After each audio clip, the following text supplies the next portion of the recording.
Welcome to the What Bitcoin Did podcast. Hello there from lockdown in Bedford. How are you all? Welcome to the What Bitcoin Did podcast, which is brought to you by Kraken, the best place to buy, sell, and trade Bitcoin. I'm your host, Peter McCormack, and today I've got an interesting interview. I've got Jonathan Levin, the co-founder of Chainalysis.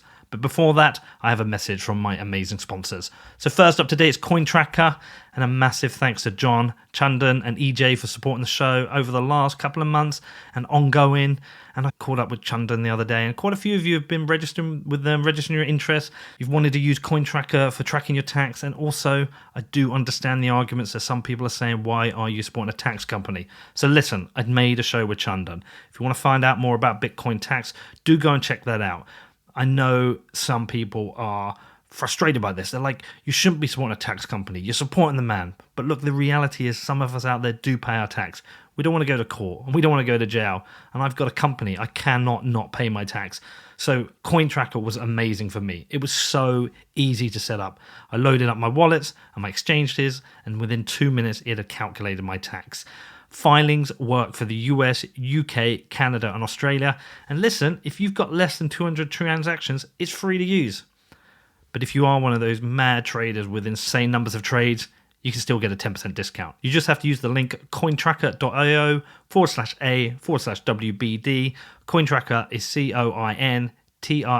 CoinTracker. Also, we have my new sponsor, sportsbet.io. You know who these are.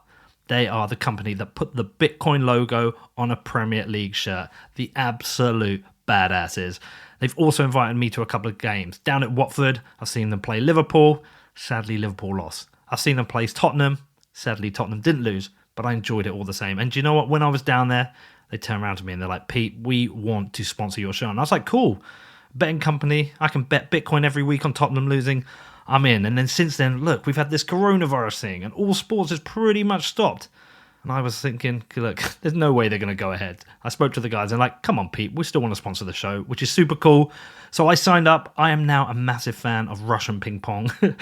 And listen, look, not only do they have Russian ping pong, they've got markets for esports, including eFIFA. They've got the Bitcoin casino and my personal fave, the poker rooms. And also, I talked to the guys this week and I was like, come on, can we do a What Bitcoin Did poker tournament? And they're like, sure we can. So this Sunday, 8 p.m. UK time, 7 p.m. GMT, we have a What Bitcoin Did poker tournament at sportsbet.io, and there's going to be 1 Bitcoin in prizes. If you want to register, if you want to join the tournament, just head over to my website to find out the details. It's whatbitcoindid.com/sportsbet. I will put this out on Twitter. Also, if you want to find out more about Sportsbet themselves, just head over to sportsbet.io, which is sportsbet.io. Okay, so onto the show, and today I have Jonathan Levin from Chainalysis, and this is an interesting one. I've actually wanted him on the show for a while. I'm not a fan of the company, and I wanted to grill him with some questions, but I just never thought he would come on. And last week I received an email from the company, and they asked if he would come on. So I was like, yeah, of course, gladly accepted. So I do give Jonathan a hard time in this show, and putting aside what I think about the company, I do give him a small amount of credit for taking it on the chin the way he did. But look, I don't like the company, and that will come across through the interview because I give him some pretty tough questions. Now, if you don't know who Chainalysis are, they are a blockchain analytics firm that specializes in the scanning of the network and tracking and reporting illegal or questionable activity. They work with exchanges, they work with businesses, law enforcement, and governments. And most of it I don't like, but I specifically do not like the government stuff. Now, the reason being is that for me, if you're a Bitcoiner and you're building a company that gives government data to erode away your privacy, I think that's actually antithetical to Bitcoin. And listen, I was clear with Jonathan. I told him I don't like the company. I told him I think they're bad for Bitcoin. And I don't buy some of his arguments. I really don't. Now, my personal view is that whatever crimes or criminals you're helping catch, is it worth giving up the privacy for everyone else to do this? Privacy is tied to freedom. And I put these two, Jonathan. I put this during the interview.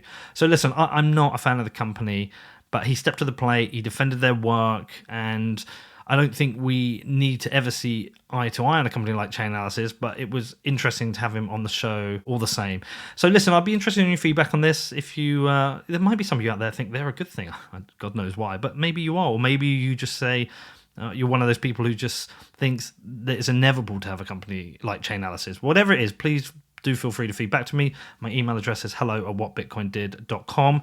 And I hope you're all coping with the lockdown okay. I mean, I'm getting pretty bored, but I'm just working hard here, working on new shows for What Bitcoin Did, but also stuff for Defiance. I've got a new film coming out in the next couple of days.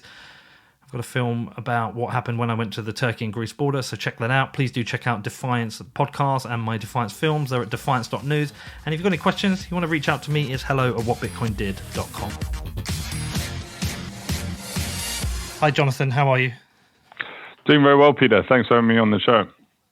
No worries. Thank you for coming on the show. I wanted to talk to you for a while, actually. And so it was quite interesting that you guys came to me and asked to come on the show, because there's quite a few areas I wanted to cover with you outside of this rather strange time we're in right now.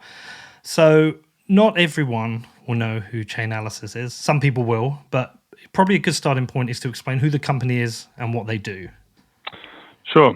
So, I started Chainalysis with Michael Grueniger and Jan Muller. The three of us had been in cryptocurrencies for a long time.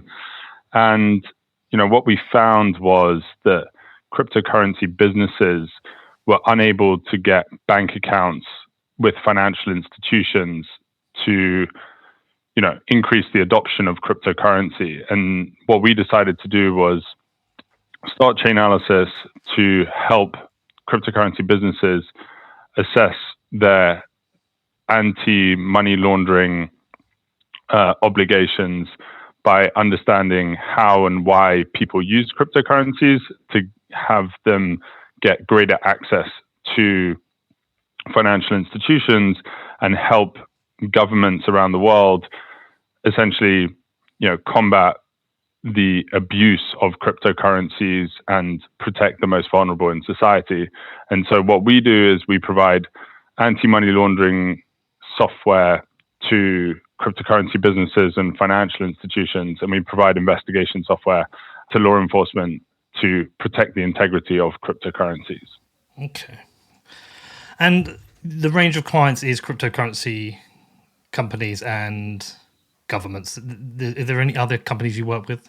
Yeah, we also work with financial institutions. So I think what's important to remember when it comes to preventing the abuse of cryptocurrencies is you have really every stakeholder has a role to play. So it's not just that we rely on the government to, protect us. We regulate cryptocurrency businesses and financial institutions to help with identifying abuse of cryptocurrencies, and then that is shared between the different stakeholders. So what we do is we provide the necessary services to the cryptocurrency businesses and the financial institutions and the government so that we can have a fair and open marketplace. When did you launch as a service that cryptocurrency businesses could use you? So we launched the business in 2014. So we've been around for a while. The original product that we launched was a product called Reactor, which is a broad solution where you can really understand, where money is coming from, what services are involved in cryptocurrency transactions, and that was used by cryptocurrency businesses and law enforcement at the time from early 2015. Okay, so what are the rules that a cryptocurrency company has to follow to be able to get banking services? They're not obliged to just use Chainalysis. Surely they can have their own practices in place, and you're providing more of a turnkey solution for that. Yeah, so the obligation is to understand the riskiness of particular transactions and report suspicious activity to the regulator. So a business needs to, when they're meeting their regulatory obligations or when they're opening a bank account, they need to be able to prove to those people that they are doing an appropriate amount of due diligence on their customers. And what we have done is really create a standard of what that should look like when it comes to assessing money laundering risk from transactions on the blockchain. Is it public knowledge of which companies you work with, say any of the exchanges, or is that private information? So that's private information. We don't typically disclose our customers. There are some that we are public with, but yeah. Can you list any of the ones you are public with?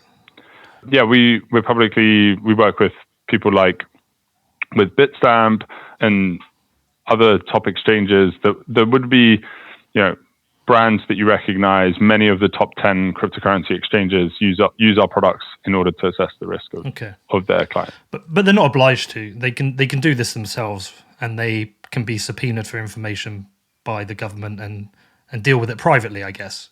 So the question is whether you build systems to be able to identify risky activity, and the types of systems that the exchanges can implement themselves are about sort of activity on their platform. What we are the experts in is identifying why some of the customers and what is the activity behind the cryptocurrency usage. That is almost impossible to determine if you are a cryptocurrency business without building the intelligence of what other services are existing on the blockchain. So if you are if you are an exchange, yes, you can understand what trade activity, what devices are being used, who your customers are. You'll do some due diligence gathering their IDs and KYC information. But you won't be able to tell what other services they are engaging with when they come to your platform. And so what we provide is the ability for an exchange to understand if the cryptocurrencies being sent to that exchange are coming from a darknet market, a child abuse material site, a ransomware campaign, but also it's also determining, are they coming from other exchanges? What is their use in terms of like the activity that the exchange should be aware of when assessing the risk, but also understanding sort of how their customers are using cryptocurrencies. So if they're not using you, are they unable therefore to follow the regulations because they're unable to know where the money has come from, where it's been used? And we'll just refer to cryptocurrency as money here. Yeah, I think increasingly that is the case, that it's not.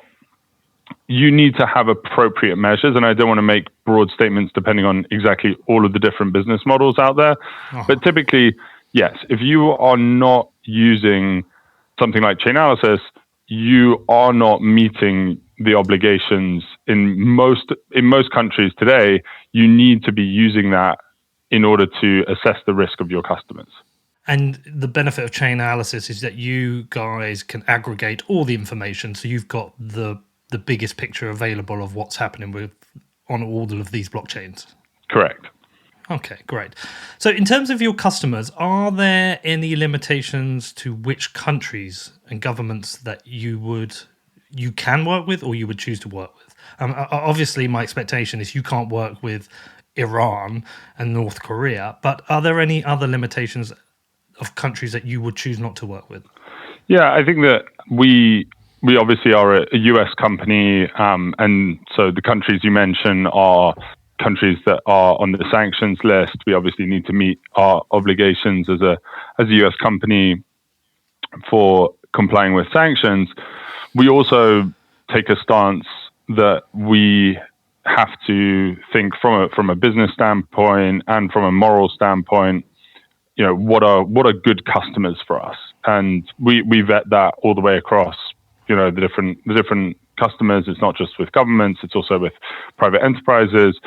We think about who makes a good Chainalysis customer, and when we see different countries come to us, what we'll do is we'll take a view on whether we would want to do business in those countries, and we have a committee internally made up of individual stakeholders that go through and say whether we should be engaging or not engaging with those countries. And obviously, sanctions in general is quite a fast-moving, evolving landscape. Those are the types of things that we need to keep an eye on as a business. What other things would concern you? What other countries would you be worried about getting? So let's try and think of a country, perhaps someone like Turkey.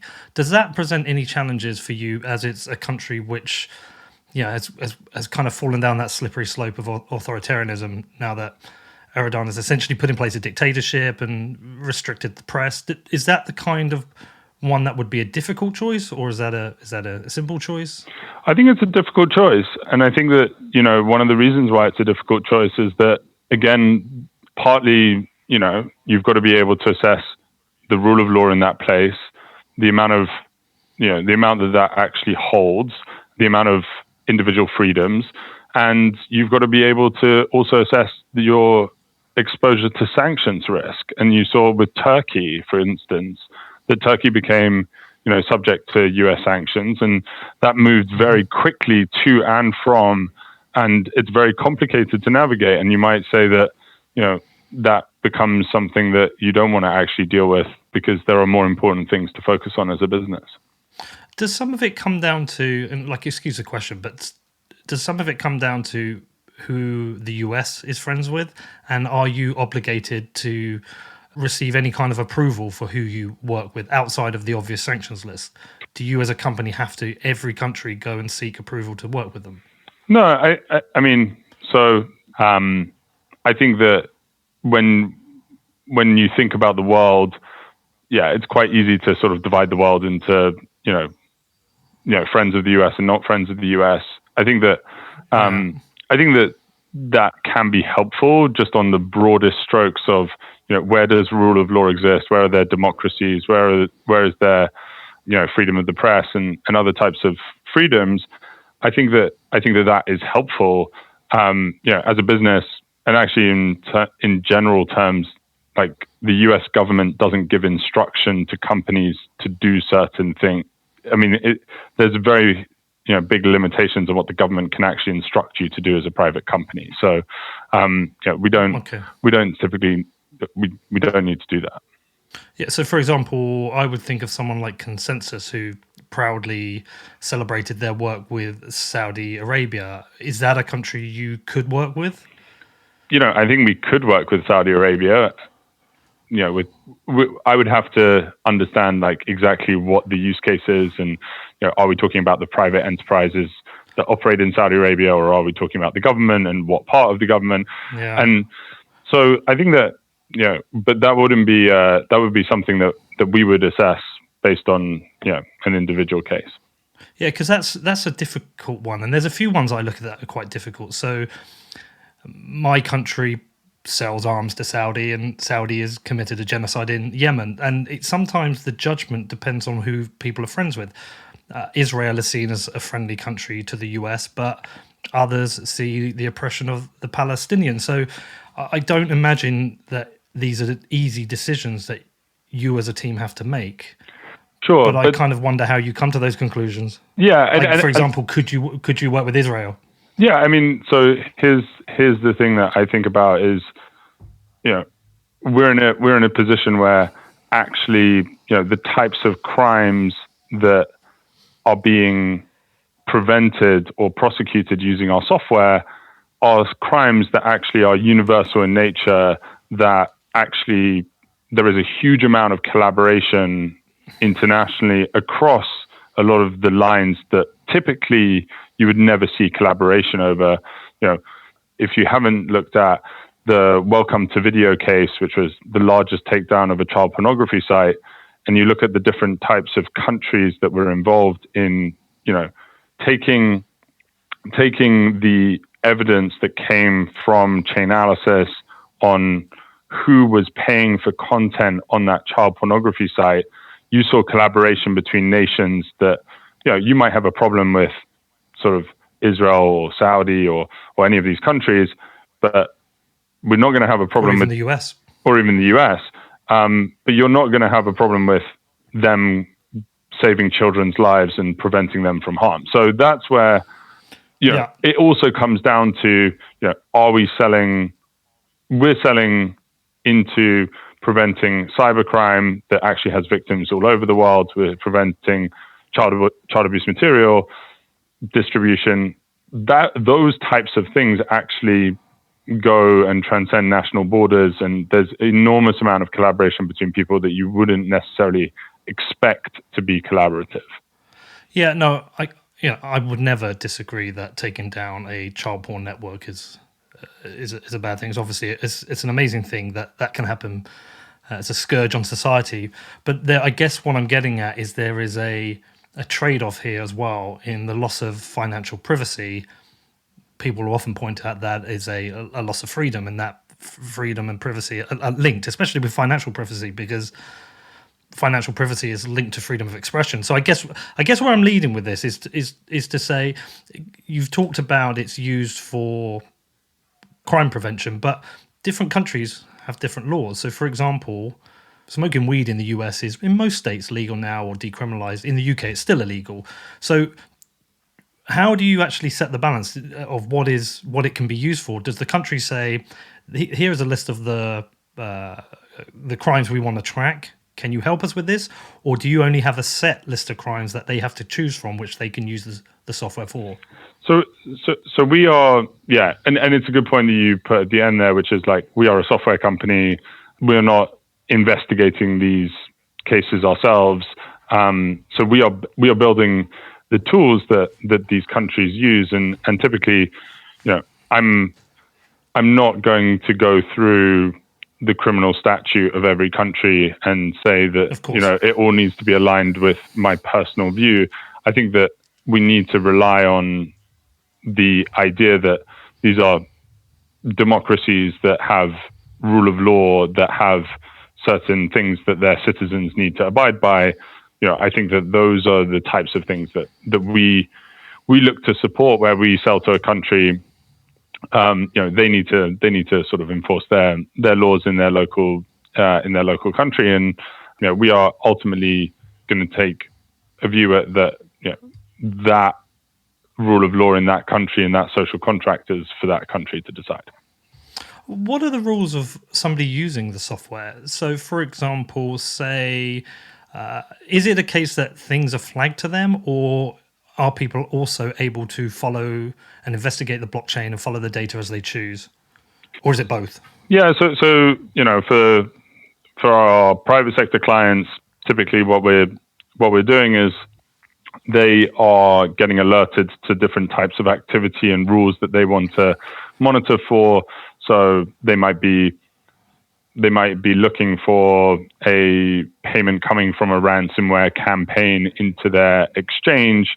They would get an alert in Chainalysis KYT, which is our transaction monitoring solution, where they can then go and investigate that. And typically that system of alerting and then clearing those alerts and dealing with them and making an assessment is sort of the workflow that a cryptocurrency business will do. The same actually also applies to the financial institutions. For financial institutions that are banking cryptocurrency businesses, they are also looking at, how am I exposed to any activity that is going on the blockchain? I want a high level view of this. And if something major changes on the blockchain, either there's been a sort of sanctions risk, or there's been sort of a major change in activity in one of my clients on the blockchain, let me know on a weekly or monthly basis, and I'll go and investigate. And so from a compliance standpoint, that's really the workflow. Is you get alerted to certain changes, certain abnormalities, and then you go and investigate that. In the government side, most of the time, this is something that where they start an investigation based on some information that they already have, and then they build an investigation out from there. So, but that information is obviously potentially confidential. They can't tell you what the information is, or do they have to tell you what the information is? No, they don't. They don't necessarily need to tell us what the information is. We're a software company, and so they sort of do the investigation themselves. Because one conflict I'm worrying about is you're working with different governments who may have some kind of information locally. They want to interrogate the blockchain, but they're potentially interrogating data about people who live in a different country. So, for example, say you have an investigation which is, I mean, I don't know the countries you work with, but say that you do work with a country which isn't the best of friends with the US, but not an obvious target. If they were doing an investigation, but that meant investigating the actions of people who are based in the US, how does that work in terms of a conflict? So the way that works is, and actually this is sort of the difficulty of cybercrime investigations in general, is there are typically multiple jurisdictions involved. If you have, say, a particular website may be hosted in one country, the operator might live in another country, there might be a victim in another country. And so these crimes definitely are global in nature. Take the Welcome to Video case again. The administrator is based in South Korea. There were victims in, actual sort of children based in 20 or so different countries. There were people buying the content in even more countries.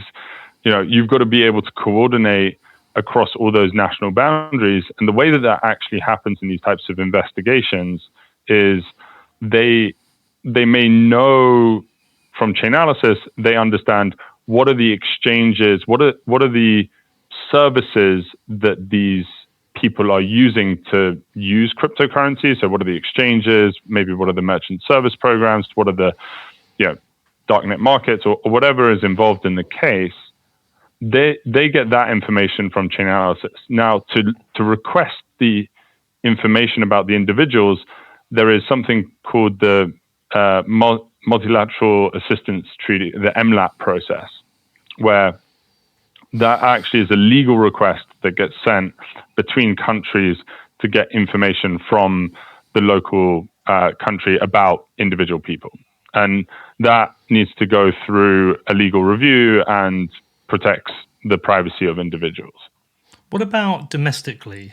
How is the privacy protective of individuals? So say if a country was doing an investigation on somebody domestically within their country, how much information can they get about that individual from the software? Is that possible? So we don't collect information about individuals. Chainalysis collects information about how people are accessing cryptocurrency services. So we're really mapping out the services in cryptocurrency and allowing people to go to those services to obtain actual personally identifying information that business themselves collect about their customers. And so you don't collect any of the KYC information itself? We do not collect any KYC information from any of our customers.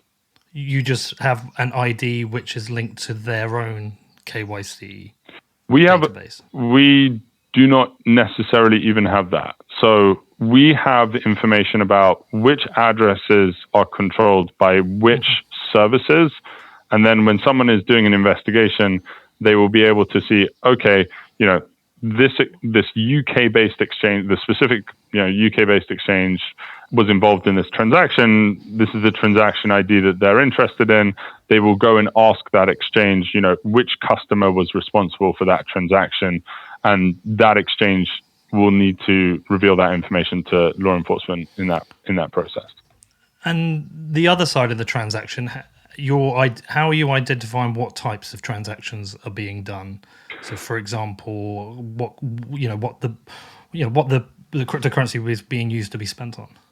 Yeah, so typically that comes down to the different type of service that is being run. So there are merchant service providers that I don't know particularly necessarily what good is actually being sold on those merchant service providers. So we recently did a study about sort of the impact of the COVID epidemic on and market movement on how merchant services have changed. And we actually saw a change in the way that they behave during this time. Now, I can't say exactly what was being bought and sold during this time, but my thought is that people are spending more time at home.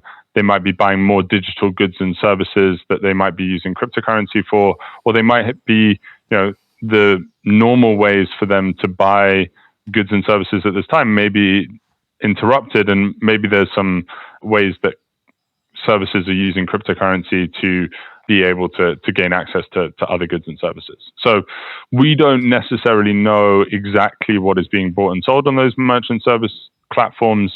But if, for example, there is money going to a darknet market, or money going to a credit card market, or a marketplace that sells personally identifiable information, or a service like that, then there are single use services that exist out there where we can give more information about what is actually being bought and sold. Because what my worry is that I don't think you can guarantee that the software can't be used for oppressive purposes. Yes. It can't be used by governments to build patterns around people. But neither can you guarantee that any form of technology can't be used for oppressive use, right? I think the internet can be used for oppressive use, most generally. So, I think that we take a view that we actually enable better trust to be built in the institutions that are around cryptocurrency. We build the ability for exchanges to be legitimate, regulated businesses where consumers can really trust and gain access to cryptocurrencies. We build the way for governments not to outright ban cryptocurrencies, but see it as a legitimate medium of exchange and store of value for people that can actually create new markets in the world. And we build that in order so that people can actually have faith and adopt and benefit from the advantages of cryptocurrencies. And so, yes, there can be collateral damage in that. And yes, technology is always dual use, but that is the goal in how we make decisions. So in terms of the trade-off between privacy and crime fighting, you feel crime fighting is more important than privacy? So I think that privacy and crime fighting are actually, in an interesting way, in Bitcoin specifically, actually fairly well balanced, in the sense that, I've seen personally through the use of Chainalysis, many lives being saved, many sort of crimes being prosecuted that should be prosecuted for the protection of society. And at the same time, I don't think that we have limited the amount of privacy that actually individuals can have when they actually use Bitcoin. So, do you know about how I got into Bitcoin? No, I actually don't know the story. So, my mum was dying from cancer, and we wanted to get a cannabis oil treatment, which is obviously a legal product in the UK. The only way I could get that product was a dark market and using Bitcoin. It was the only way we could get that purchased. But that would flag me as a criminal within your system. So that would flag. It wouldn't necessarily. We don't flag criminal activity. We flag activity. Now, if you are based in a country where the rules say that you cannot do that, that is something that you have to take up with the country that you live in, rather than like something that Chainalysis says. Like we never flag something as criminal. We don't make criminal determinations. Well, you do kind of. You put criminal flags up because your tool is for helping fight crime. So it's a flag that a potential crime has happened. This needs investigating, which means there's every chance there is data about me within Chainalysis as somebody who may have committed a crime at some point. Yes, but that exists independent of Chainalysis, right? So the fact that you may have at some point used Bitcoin to buy something from someone, that exists as sort of evidence forever, like on the blockchain, yes, it may have been picked up by us, but it's not. The fact that thing happened is something that exists on the blockchain, not necessarily inside Chainalysis. Exists on the blockchain. Well, but my point being more is that you are happy to build tools for governments to track us and destroy financial privacy. And my concern with it is because I kind of the thing I want to ask you is that, like, are you a Bitcoiner or are you somebody as a company that provides services within the Bitcoin industry, or do you consider yourself like a Bitcoin person? No, I consider myself a Bitcoin person. I mean, I don't think I would be running this business if I didn't think that there were actual benefits to the industry existing and us being able to actually grow the size and sophistication of the industry. I think that, our mission is really to build trust in the industry. It's not to ban Bitcoin or do anything like that. What we're here for is to say that I think that there is an amazing balance, and actually Bitcoin constantly evolves in this way, is that an amazing balance where you actually have the ability to increase the amount of and variety of financial transactions that people can do in a world of cryptocurrency. And that is something that I think is really important in the current state of the world. And what we need to do in order to realize a lot of those goals and ambitions for the technology is to have ways to mitigate the abuse of the technology itself. Bitcoin can be used. Bitcoin can be used for good and bad.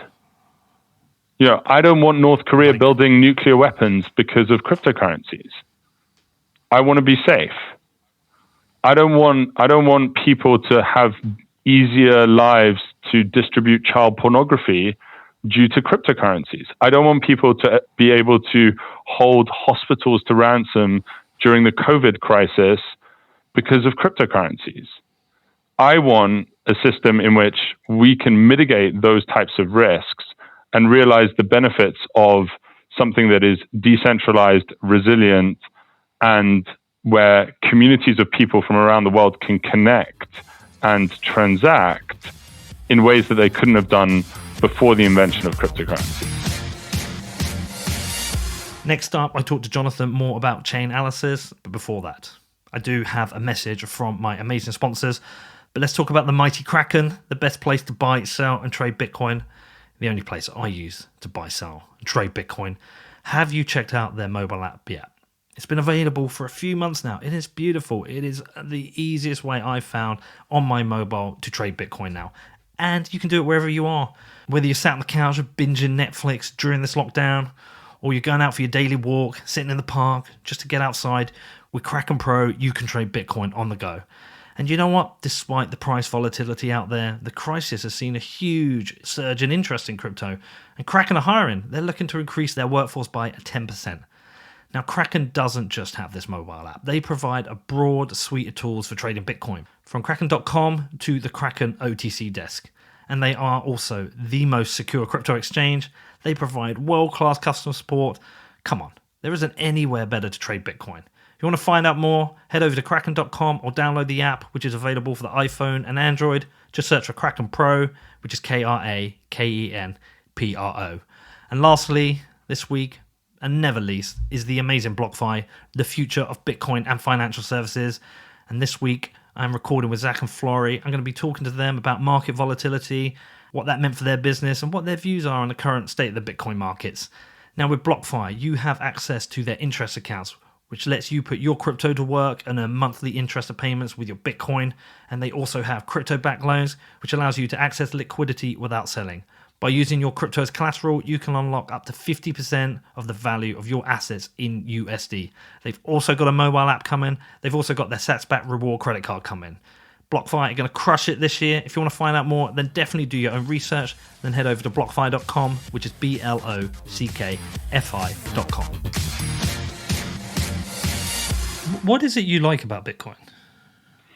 So the thing that I like about Bitcoin, the way that I got into Bitcoin initially, it wasn't quite the same story as you, but Yeah. the way Well, I actually, mine goes one step. Sorry, mine goes one step further back. My introduction actually was buying cocaine on the Silk Road. I used to be a bit of a druggie, and I stopped it. But then when my mum got sick, I was able to say to my dad, "Oh, I know a way we can get a treatment." So that's the actual. Sorry, there's a backstory to that. Okay. So yeah, my story goes a little differently to that. So my story goes, I really got into Bitcoin as an economist, and when I got into Bitcoin in about 2012, there was no serious economist looking at cryptocurrency. No serious economist looking at Bitcoin, and I said, well, actually, Bitcoin asks some of the best fundamental questions about the way that money should work, the way that technology influences how we do monetary and fiscal policy, how actually the internet architecture and backbone of society is going to be structured in the future. Like, this is fundamentally an economics question that we need to answer. And the more I looked into it, the more I found that Bitcoin continues to make some of those questions that really do need to be asked and also answered. So I found that, it is a technology that is resilient. It constantly, fights off against, someone says like Bitcoin's dead, and then, it's not. I mean, it is decentralized. It is incredibly resilient. And I think one interesting thing in the current, world that we live in is that we are seeing, we're doing this podcast. You're sitting in your room. I'm sitting in like my room. We're on other sides of the world. The only thing that's connecting everyone right now is the internet. The only thing that people are talking about is resilience and decentralization and innovation and the types of things that we're going to need to put in place as society to weather this storm. Those types of things excite me, that actually in those environments where we need resilience, it's not necessarily going to be a central institution that's going to be able to provide that for everyone. And that actually, cryptocurrencies can have a moment in providing more resilient systems to unite people over the internet. So that's why, that's why I got into it. Sorry, I was just going to say, I don't care about cryptocurrencies. I'm Bitcoin, right? So like all the others, I'm not too fussed about. So with Bitcoin, why is decentralization important to you? To me, I think that without decentralization, Bitcoin is not as interesting a piece of technology, right? I understand the need in certain parts of the world for people to have access to, a flight to safety or a store of value.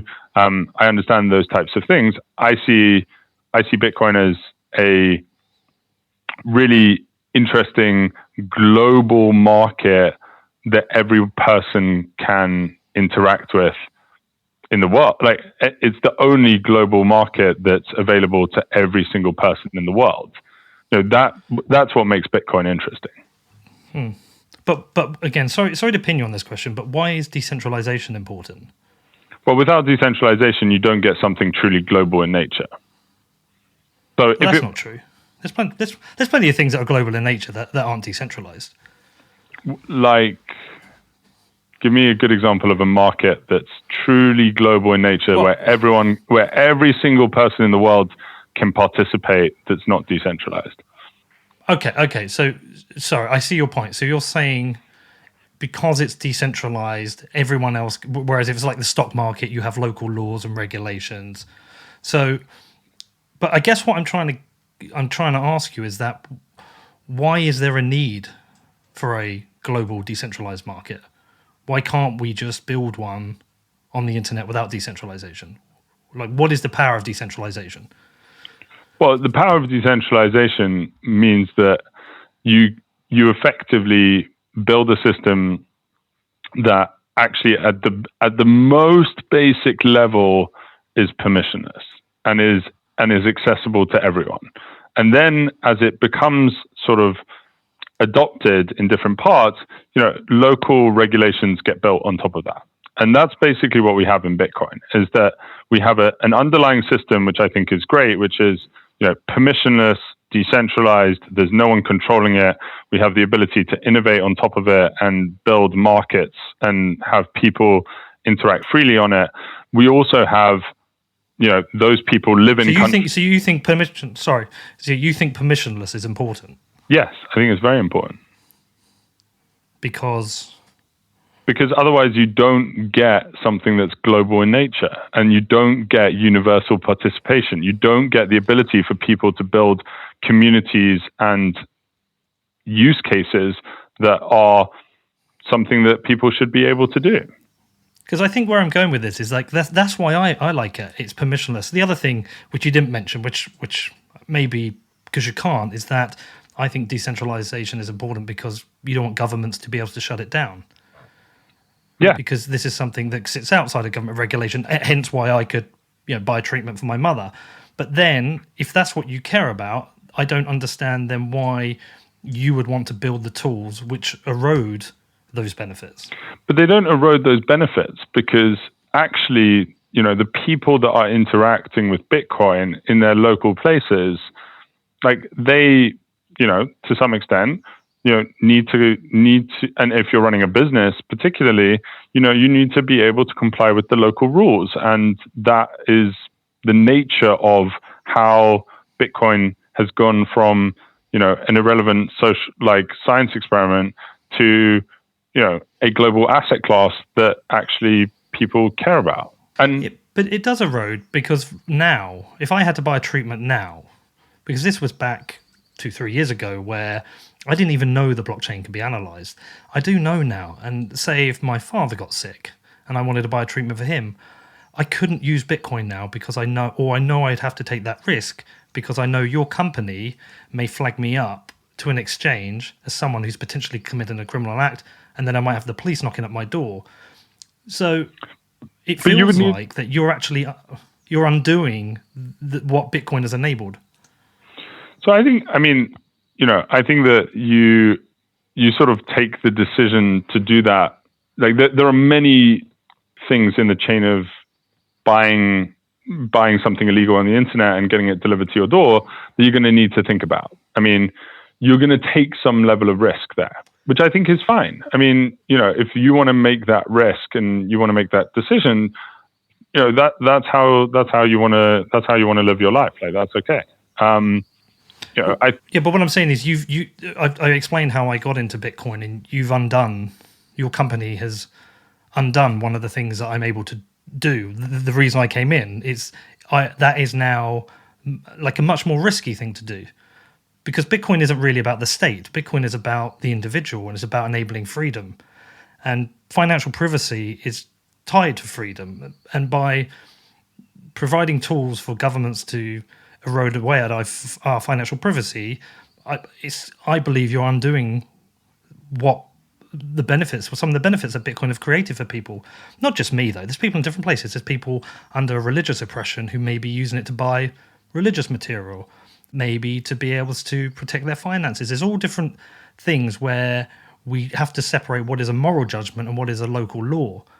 I'm pretty sure if we surveyed Bitcoiners and asked them what do they think about my use case of buying a treatment for my mother, they would highly support me.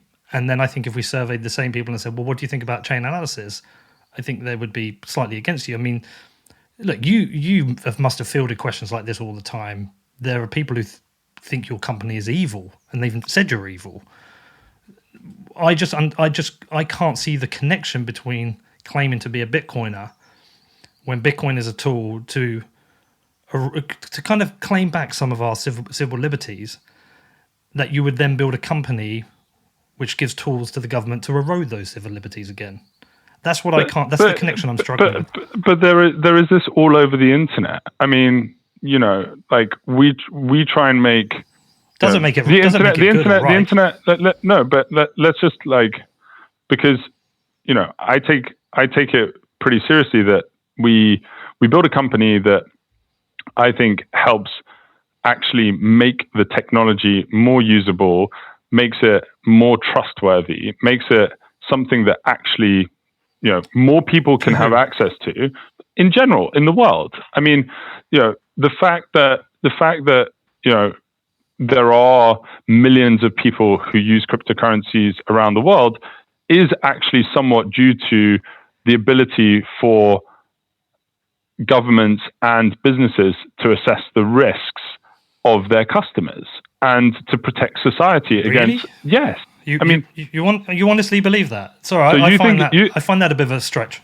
You find that okay? So I think that if you really think about it, so when we first started getting into cryptocurrency, all of the problems that businesses had was gaining access to actual financial services to be able to get people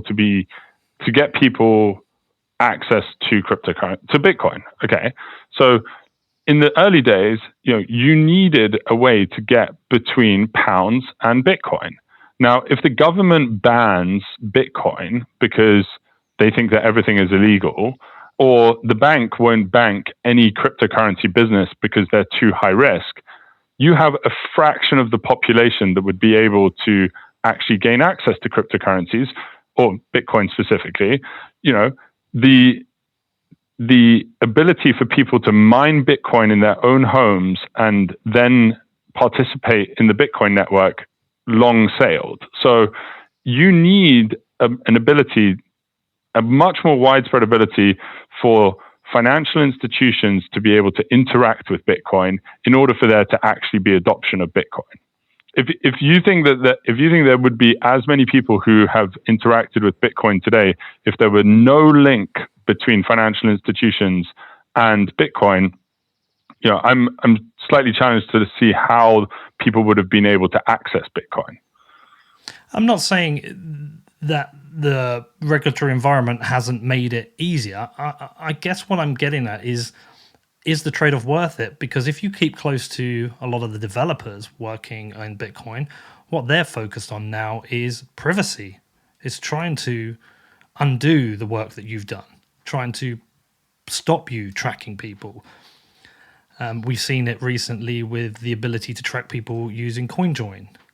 That these are the tools they're trying to build to give people financial privacy, because yes, we have this global financial system that everyone can access, but really it's a tool where people are coming for financial privacy or seizure resistance or censorship resistance, and censorship resistance without privacy doesn't really exist. But there is privacy, and most people entrust their privacy. So the actual privacy in Bitcoin is actually, as I said, we don't collect any individual information about, Peter or Tom or Bob, right?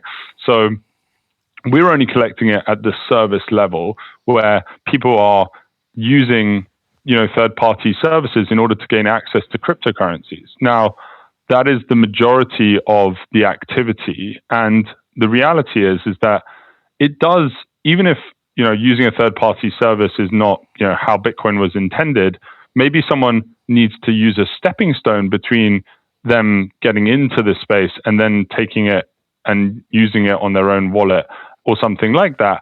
And what we enable is the ability for those third-party services to actually have a business and to actually provide services to people. And actually, it's the privacy of individuals is really, protected by those institutions that are also in many parts of the world regulated so that they have to protect the privacy of those people. So Andreas, I was watching an Andreas interview earlier, and he said if you give the government power over money, they will use it, and in their countries where the government is the criminal, they will use it to oppress people. Separating state and money should be a no-brainer. It is not yet, and we're having to learn the hard way. So I'm going to just go back. See, this is where I wondered why you're into Bitcoin, because I'm into Bitcoin to give people freedom, and I still believe you're building the tools that take some of those freedoms away. So why do you think most people in Bitcoin see your company? You must have heard them call you evil, and they have. Why do you think people think you've got an evil company then? I think sometimes there's and part of the reason to come on your show is to talk about exactly what we do and to give you a sense about what we actually believe in. And I think that people sometimes look at the business and say that, and don't necessarily understand what we do and think that we track individuals when we do not. And, I think that the reality is that we help all of the businesses in the cryptocurrency sphere be more respected, legitimate institutions that broaden the amount of access to cryptocurrencies. And that actually, helps everyone in the industry.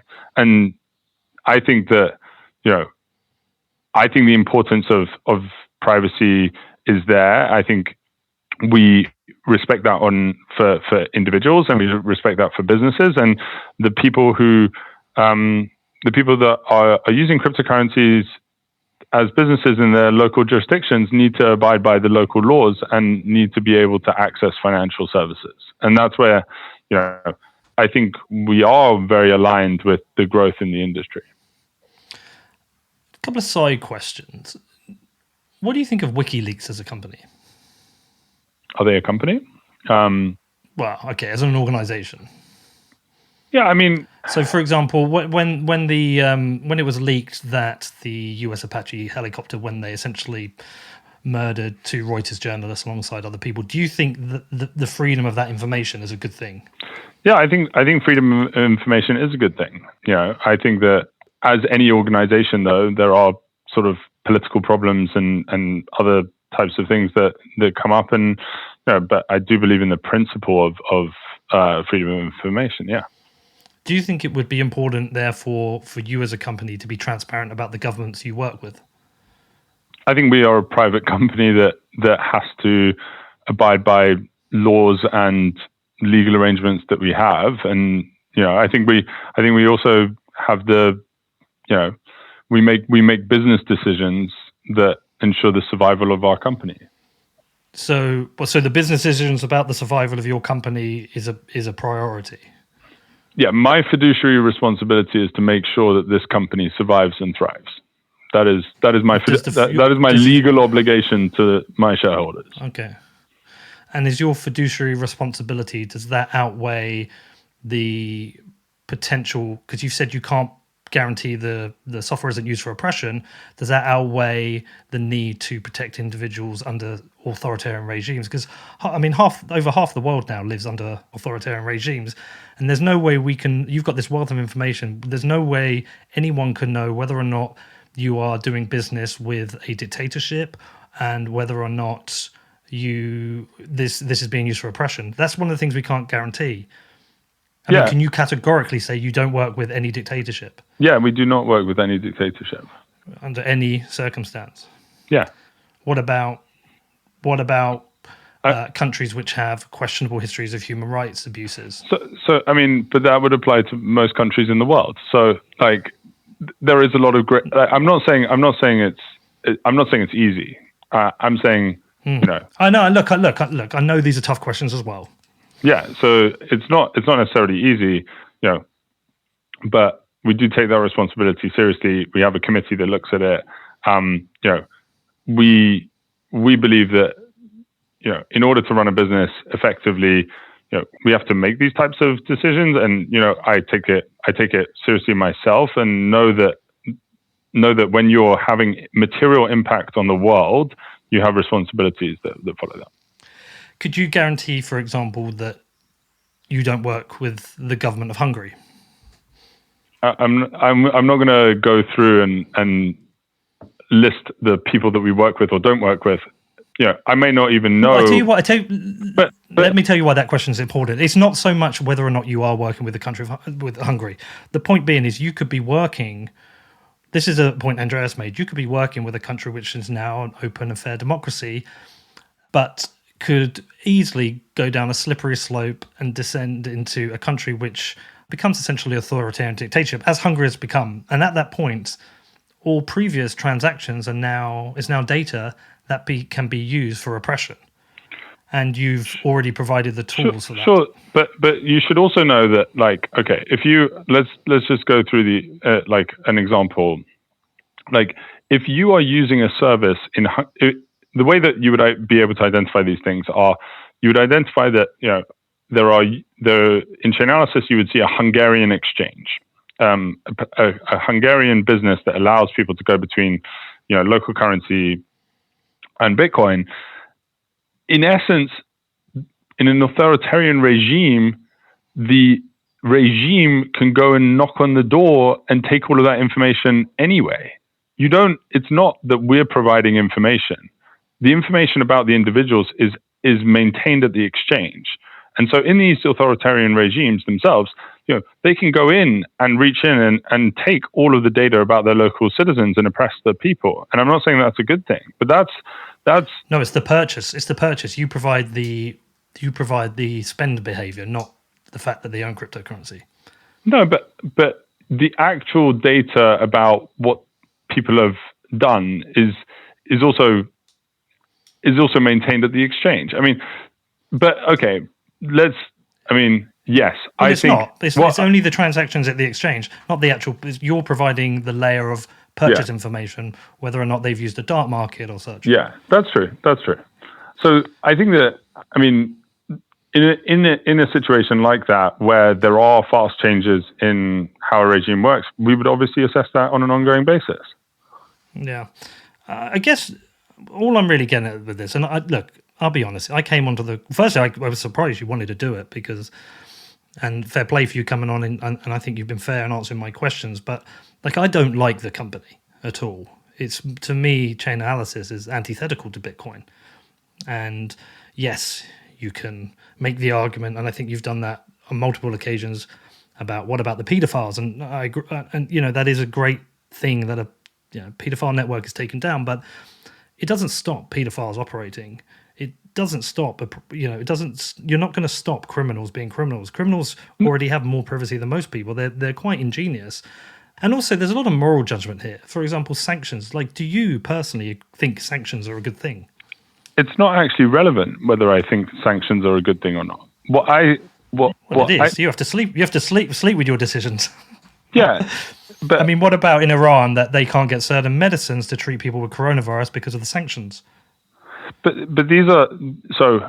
Yeah, I take these types of things, and I do think about them, and they definitely have an impact on.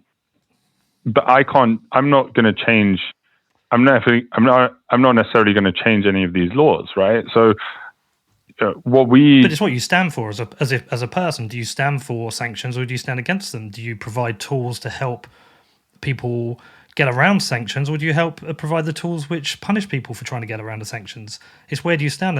My view on sanctions is that I understand the theory behind it. They just always harm the wrong people. If you look at North Korea, Iran, it doesn't force change. It doesn't lead to regime change. It just oppresses the people. Let's go to the example of North Korea. Let's go to the example of North Korea. So yes, the North Korean people are an oppressed people, and yes, I think that we should try. We have a duty to try and liberate people from that oppression. It's very clear to me. However, the sanctions regime, even recently when we had a webinar on this, it is possible for using our software to prevent millions of dollars who are stolen from legitimate people around the world, to stop that money in transit before it goes towards funding nuclear programs in North Korea.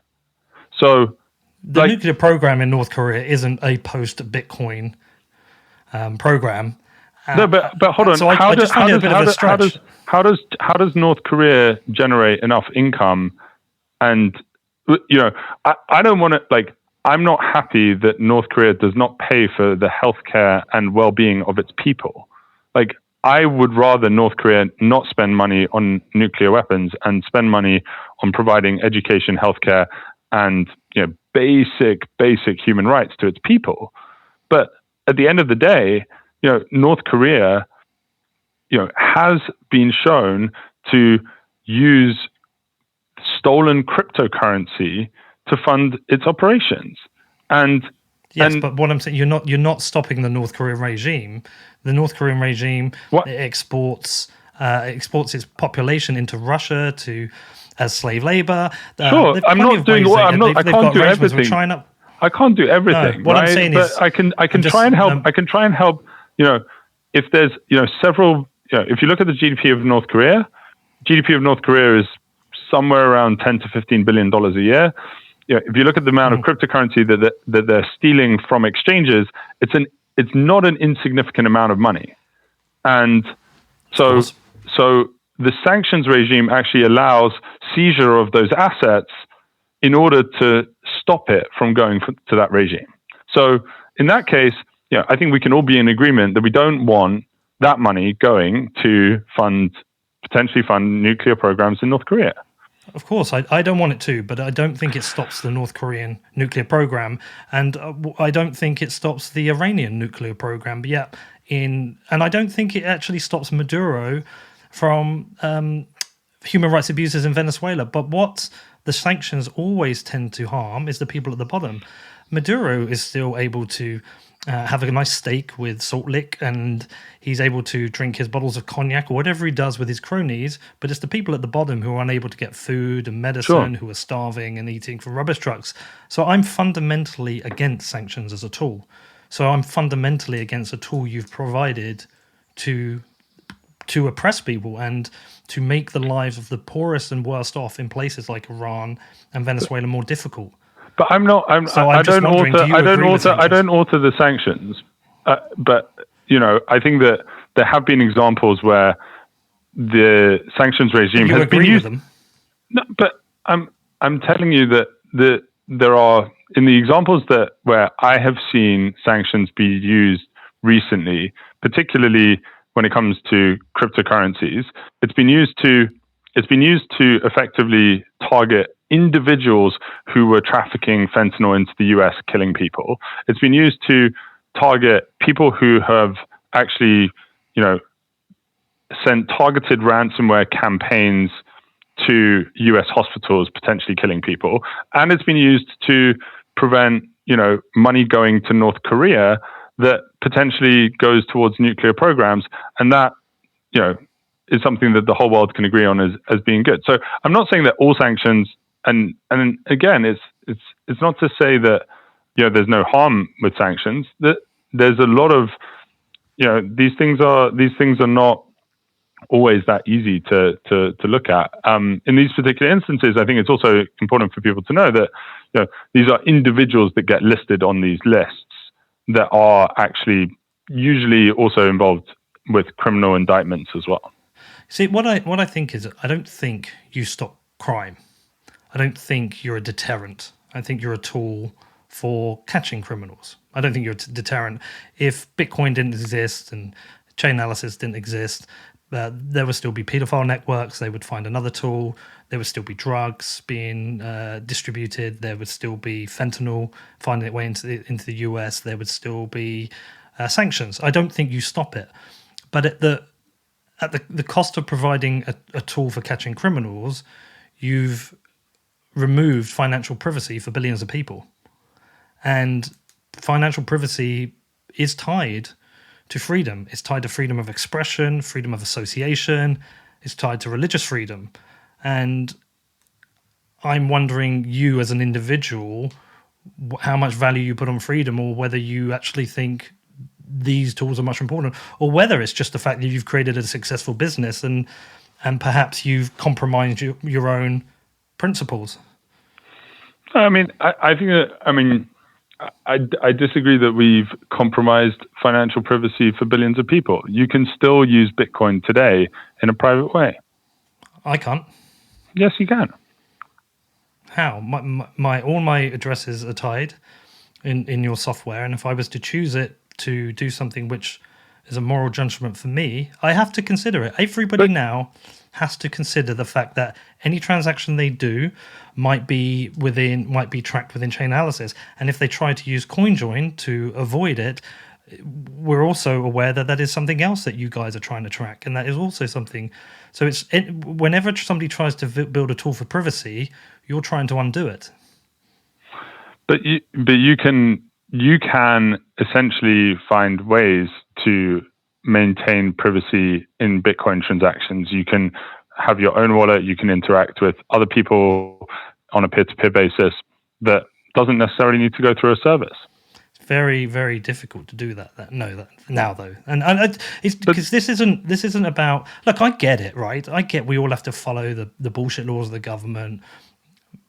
You know, I have to pay tax. I don't want to pay tax. I have to do it because if I don't, I'm going to go to court and potentially end up in jail, face a fine. I get it. I'm just wondering. I don't see how you can be a Bitcoiner and support a tool which is designed for freedom, and then build a tool which supports oppression. Well, it's only a tool for freedom if people can access it. And it's only a tool for freedom if the world understands and realizes the potential for the technology. And for that, we need to build a business that protects the integrity of that system. And we need to find ways that are, you know, using the rule of law in the countries that we've chosen to live in, for them to also, you know, say that it's something that is used for legitimate purposes and is something that we should promote. So if I went on, do you know the website Hive One? What's that? Hive One? Hive One. Do you know Hive One? No. It ranks people. It's just ranks. It's good finding people who. It's good for me for finding people to interview on the show. But if I went back and say polled everybody who's been on my show and said, what do you think of Chainalysis? What do you think the general sentiment would be? After or before this episode? Oh, no, before this. Like, just generally in the market, what do you think the general sentiment around Chainalysis is with Bitcoin people? Well, I think that, you know, many of the people who have, you know, actually if you polled every single Bitcoiner out there.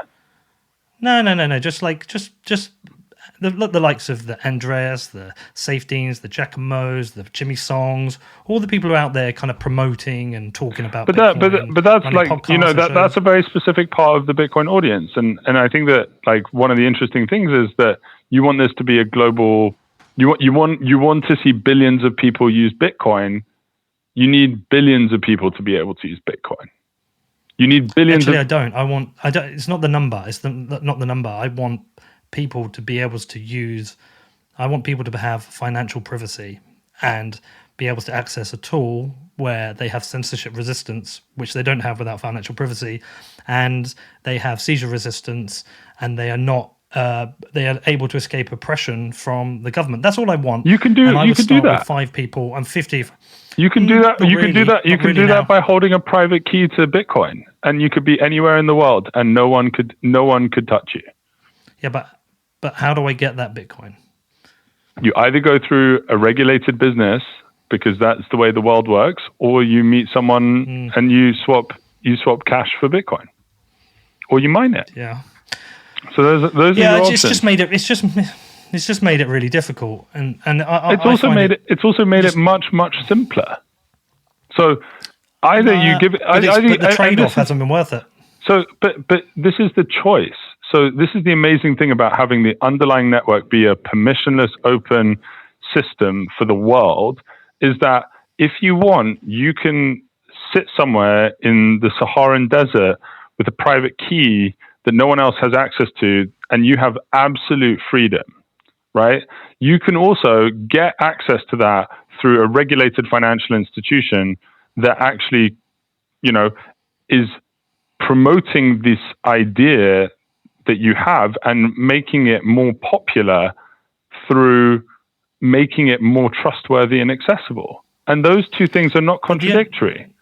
And maybe everyone eventually agrees at the end of the day that we should all, you know, right now, again, we're all sitting in our own like little space capsules, and we could all have our private keys in our pockets. Or it could be that we trust a lot of the world's population that have actually interacted with Bitcoin trust some central institutions to manage their Bitcoin. So these are the types of things that can also evolve. Yeah, no, I get it. But the guy in the Sahara, right? The only use it has if at some point he can sell it or spend it, and at the point he's spending it, I'm assuming he's flagged on your system. But it's like, oh, this is an anonymous person. We don't know this one yet. Okay, so we need to find this one. And at some point, just some small mistake, it could be a service they use that you're tracking, could end up putting them that could end up destroying their privacy. And I guess what I'm getting at is that it's very hard. Like, I get every defense you've got. I get it. But Bitcoin for me was about financial privacy. It's about censorship resistance. It's about seizure resistance. And I'm very anti a lot of practices by the state. I'm certainly very anti-sanctions. I'm anti a lot of the judgment of what is criminal and what is not criminal. So it's very hard for me to look at a service like yours and say, and agree with it. And it's very hard when it feels like it's a service which bends the knee to the state and provides tools which can be used for oppression. And I really struggle with that. And I really struggle with the thought that anyone can say they're pro-Bitcoin and be building tools that support oppression. It's just really hard for me. No, I understand that, but I think that hopefully, what I've sort of described is sort of where we are on that spectrum, like where we put our values. And I think that it's also about understanding that there can be a spectrum of people that are interested in Bitcoin, and not necessarily everyone needs to have exactly the same views about how the government should and can behave. Yeah, no, that's a fair point. Bitcoin is for everyone because it is permissionless. So, all right, listen, look, I think you've been very fair in answering some pretty pokey questions. Is there anything you want to add at the end? No, I just I really appreciate being pushed on these things and the opportunity to actually demonstrate what Chainalysis stands for and give a little bit of my personal opinion. And I hope that if my popularity on the list of previous guests was really bad before, hopefully I've moved up one ranking on this website that you have. Usually this is a bit where I ask people to tell them where to find the business, but I obviously don't want people to find your business. You can. So that's a tough one for me to do, but they'll find it anyway. But listen, look, I appreciate you coming on. I'm not sure if you'll do it again. If you did, I would probably even sharpen my arguments a little bit, and I would still come at you for these exact same points. But I do appreciate you coming on. You've been very fair game. Thanks so much.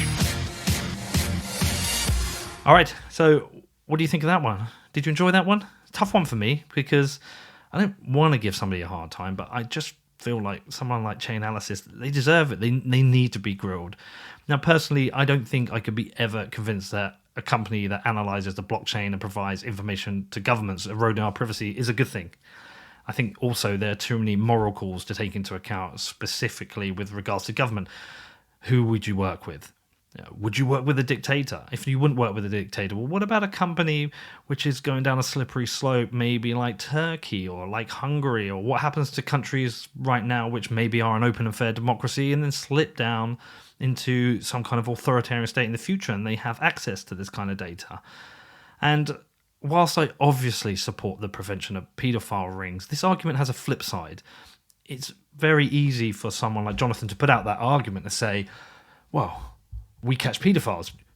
Surely you want paedophiles caught and we stop nuclear weapons being built. Surely you want North Korea not to have nuclear weapons. Look, I completely understand that, but I don't think Chainalysis stops the crime. I think the crime happens anyway.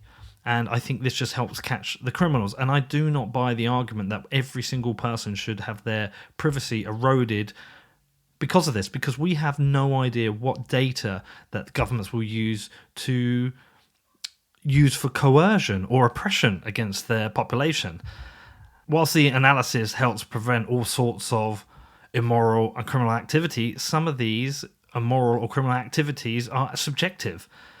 And the tools can be used by authoritarian regimes for anything else, anything from religious or racial oppression to the prevention of a free press. So we could even have journalists in a country where the free press is illegal being paid in Bitcoin and have that exposed by the software. So I just feel like it's an oppressive tool that reduces privacy and is inherently anti-Bitcoin. I definitely don't support them, but I do strangely respect Jonathan for coming on and facing up some of the criticisms and the tough questions. In hindsight, there's more things I would have liked to have asked him, and perhaps he'll come on in the future. Maybe he won't. Anyway, always interested to hear your feedback on this. Please do hit me up. My email address is hello@whatbitcoindid.com. Thanks to everyone who supports the show. You know, if you want to support the show right now, one thing you could do is help me out by checking out Defiance, my other podcast, and the films I've making, specifically the films. I really do enjoy filmmaking. I want to do a lot more of it. They're available at my other website, which is defiance.news. I also hope you're all doing okay in the lockdown. If anyone wants to get in touch, you want to reach out to me, my email address is hello@whatbitcoindid.com.